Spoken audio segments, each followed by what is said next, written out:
This video is for the restoration of my Porsche 911 Model 996 headlights. As you can see, the headlights are already at the car. On this particular car, it's a lot easier to take them out. You'll get them out quicker than you will trying to mask the areas around. When it comes to the spraying stage, at least, you need to mask or take off the headlamp washer cover and this strip down the side probably. The rest of it, I didn't bother masking. It's behind the body of the car. You'll never see it. When I started out with this, the headlamps themselves, not too bad. Really just a bit of yellowing on some of these bits around the edge. The main part of the plastic in front of the bulbs themselves, not too bad at all. You probably could have argued, why did I bother? But the slight yellowing and there was a bit of crackling here was kind of enough for me to go, right, I'm gonna give this a go. Quite handy. I'll turn my hand to most things. It's the first time I've done this, so by no means is this the right way to do this. Do it at your own risk is all I would say. So the way I started out was varying grades of paper, starting I think with 400 and then through to 2500 was what I did, using this stuff, wet and dry. Then polish, K2 lamp doctor, and then the lacquer, the clear coat, which protects the plastic from UV. Now there are a number of kits on the market which you can see on the likes of Amazon, usual places. They come with either all of this stuff, buffing machines or pads and drill attachments, whatever. The route I decided to go in the end, having read the kind of the negatives of some of the reviews, even the positive reviews, the bits that got kind of called out were wet and dry, no good, just rubbish, or it falls to pieces, or there's not enough of it. So I've gone for this stuff.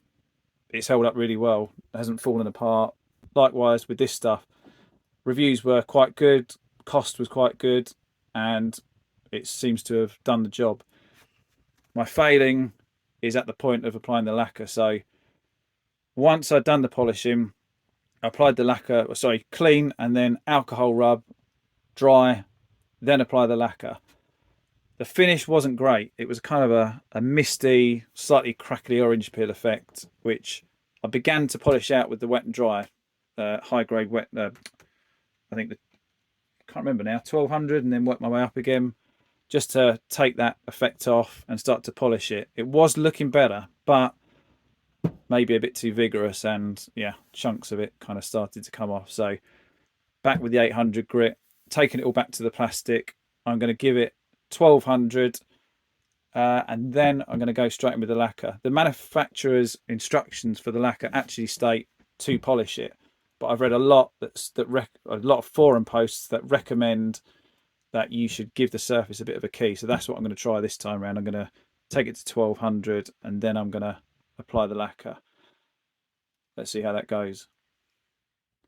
So now we have the wet and dry 1200 grit I'm going to go with here, and a spray bottle of water.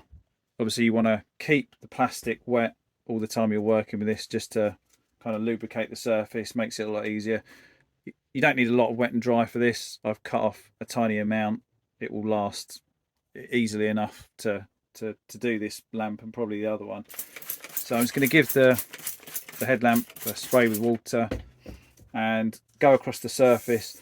I think natural instinct is to kind of do this in a circular motion like you would polish a car, but again, something else I've read said that you should kind of do it in a crisscross pattern to give it a better surface to key to.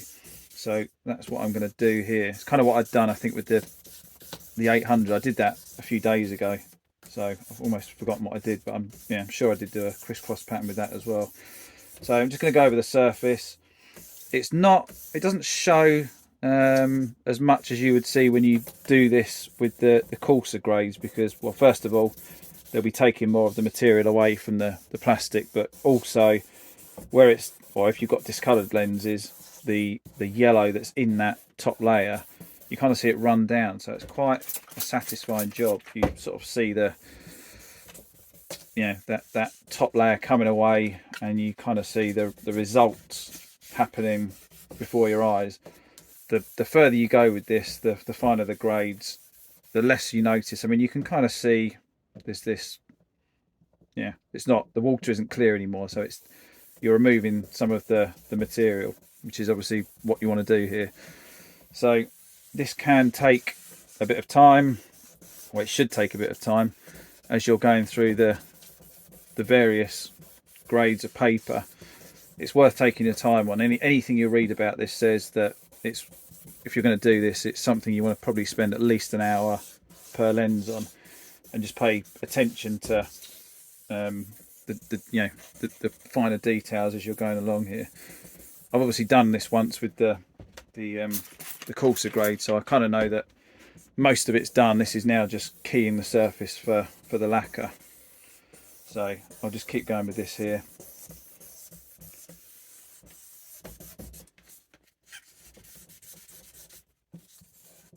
Kind of careful around this bit. As I say, you can remove this. I did look up how to do it, and it looked a bit scary to me. I didn't really fancy yanking it out. Seemed to be the method that was mostly what I saw.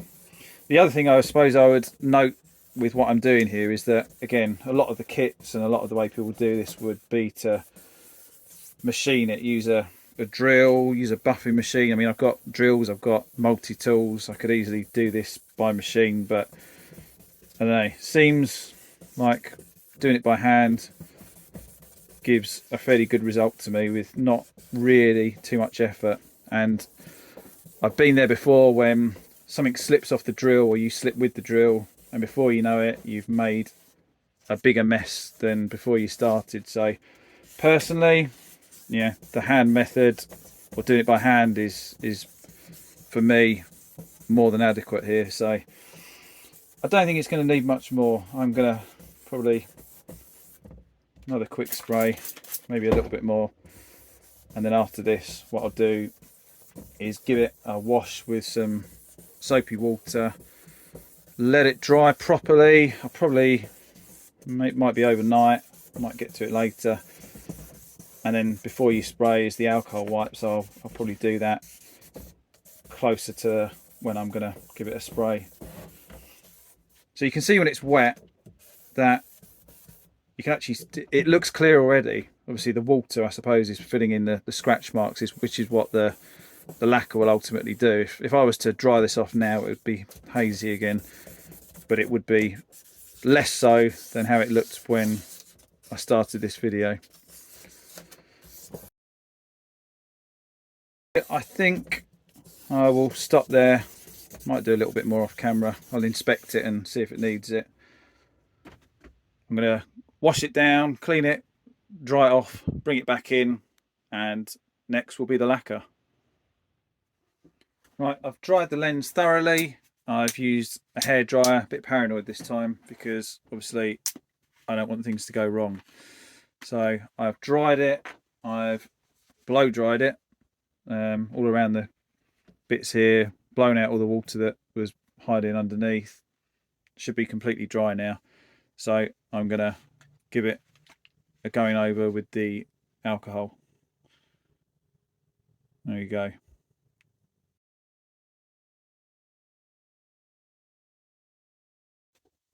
So as you can see, it's kind of evaporated already. It's pretty much good to go. I've checked the temperature in here again, being overly paranoid. We are about 20 degrees, which is right in the middle of manufacturer specifications here, between 15 and 25 it says, so should be good to go. Obviously the thing you want to make sure, as with any paint, is to give it a good shake. I've been shaking it for probably nearly 5 minutes before this, just to make sure it is well and truly good to go. I'm going to give it a bit more. Obviously it sat there for a couple of minutes as well, so you want to make sure that you're shaking it right before you do it, and also in between coats. So again, as per instructions, 20 to 30 centimeters away from the surface and up and down or across motions, trying to give it an even light coat, and then it's 3 to 4 minutes in between, another coat, and so on. I will probably try and get 1 or 2 coats on camera, but the space I'm in at the moment, I'm going to kind of have to do a bit and retreat, which means probably not leaving the the camera in here to get covered in this stuff. So I'll probably show the start of it and then the end result, and we'll see how that turns out. It should be supposed to be touch dry or tack dry, I think they say on here, in an hour. Don't wash it within 4 hours, and then 24 hours till, well, don't wash the car in 24 hours. I think it still would probably be longer than that before it's completely hardened to its fullest. So I'm trying not to tamper with this for at least 24 hours once I've done it. Whether it needs any rubbing down or polishing after that, again, I'll leave for 24 hours. So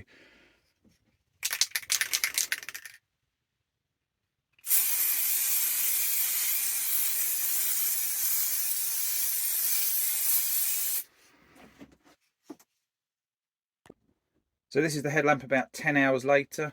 It's looking okay. It's better than when I did this previously. The finish isn't perfect. I think this is going to take probably a bit of wet and dry and a bit of polish. And I did unfortunately have some kind of larger bits of the spray land on the lens as I was applying the final coat. So there's 4 coats on here. Not entirely sure why this happens, but it happened to me last time. And I can only think that the nozzle perhaps gets blocked or something and it kind of clumps together.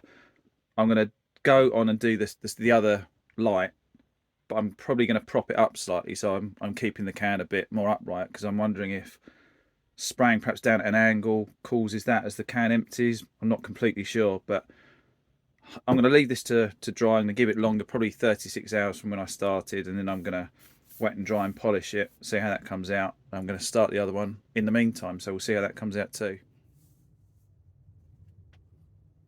So I've now sprayed both the headlamps. This was the one I did first, and this one I sprayed after, about 12 hours later. So they've had plenty of time to dry. This one's nearly 40 hours dry or so, maybe a bit longer.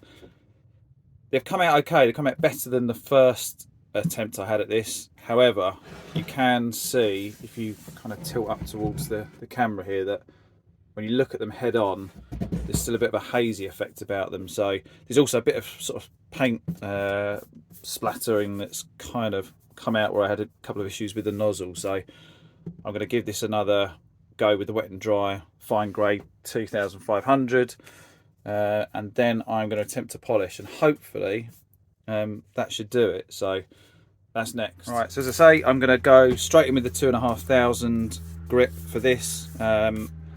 It might require me to kind of use some coarser stuff first, but I'm going to try with this initially. I don't want to obviously take off too much of the lacquer that I've spent time applying, so I'm going to give this a go with the polish first and see how it comes out.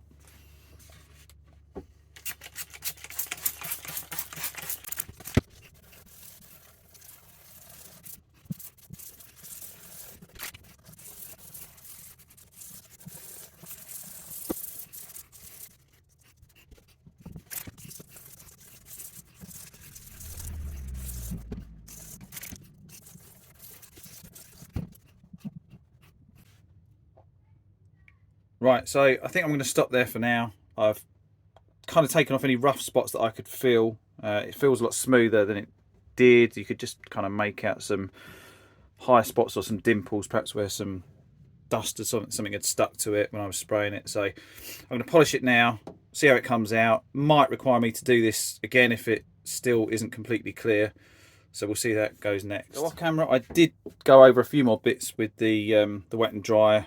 Upon looking a bit closer, there was a couple of bits with some raised spots still, and also a bit of a mild orange peel effect, which I can still see from some angles in certain places. But I'm going to go ahead with the polish anyway, see how it comes out, and decide again from that point whether I go again with the wet and dry.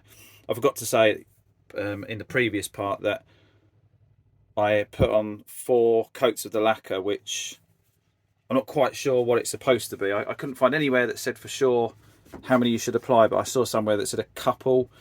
So I went with 4 in the hope that will be enough.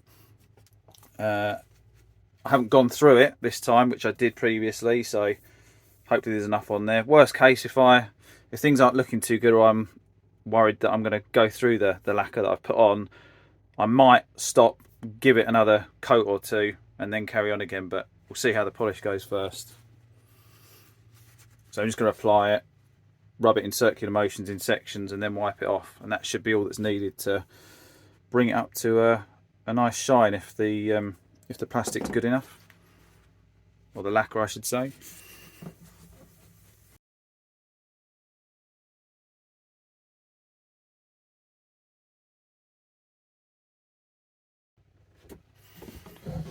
Alright, so that's after a go with the polish. Definitely looking better than it was. I probably still am going to keep going more at it. I think I'm going to continue off camera so I can get a bit closer and keep an eye on what I'm doing, see if it's making progress or not, and then I'll come back with the finished result.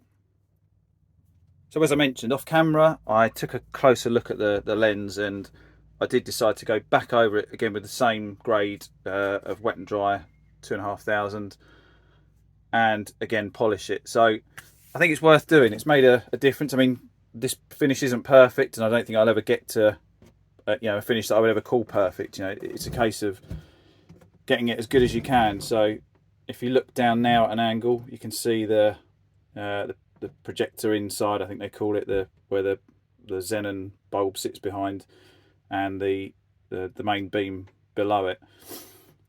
You can just kind of see from the detail in there now, it's a lot clearer than it was. If I pick up the other one to give you a comparison, so this is the other one that I've sprayed but not gone over again with wet and dry and polish. If you look down, you can't make out properly the main beam below the xenon projector that's in there. You can just see there's not so much detail. It's much more clouded. So definitely worth doing. I think I'm gonna probably stop at this. Right, I'm gonna do the other one and then I'll show them both together. They are a lot better than when I started out. You can see the swirl marks when the light hits it, but generally they look very clear. If you take them outside, they look almost brand new. If you look too closely, yeah, you're going to find some blemishes, but I think, this is the level you should expect from a DIY job at home. The key takeaways, I suppose, here with this is, or having, looked at how things went the first time round and what they've come out like now, the things I've learned, I suppose, are, well, take your time is the biggest one. The more time you spend on this, take it slow, the better the result you're going to get from it in the end.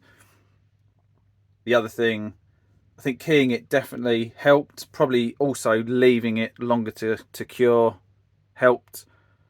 Taking your time again, trying to keep the can upright, so tilting the light up and trying to keep the can upright, I think also helped. Again, the only thing I might have changed is probably before the lacquer went on, I might have gone to a slightly higher grade, because you can just slightly see the straight crisscross lines ever so slightly. So perhaps finer might have taken some of that out. But what stands out most really is where I've polished in the last phase of this, and I'm sure perhaps machine polishing or a different polish or whatever might produce slightly better results. But as I say, genuinely pretty happy with how these have come out. And once they're in the car, once they're not under an LED light that's above me, some of these marks that I'm looking at in front of me aren't going to show up as much. So I'll show you, I'll just tilt these up to the light again just to show you how clear they now look, looking straight down. It's mirror finish inside pretty much for at least this section here. You can see the reflection of my hand there. I've taken all the masking tape off that were on the washer covers. And at this stage, yeah, I am going to take them outside, put them back in the car, see how they look.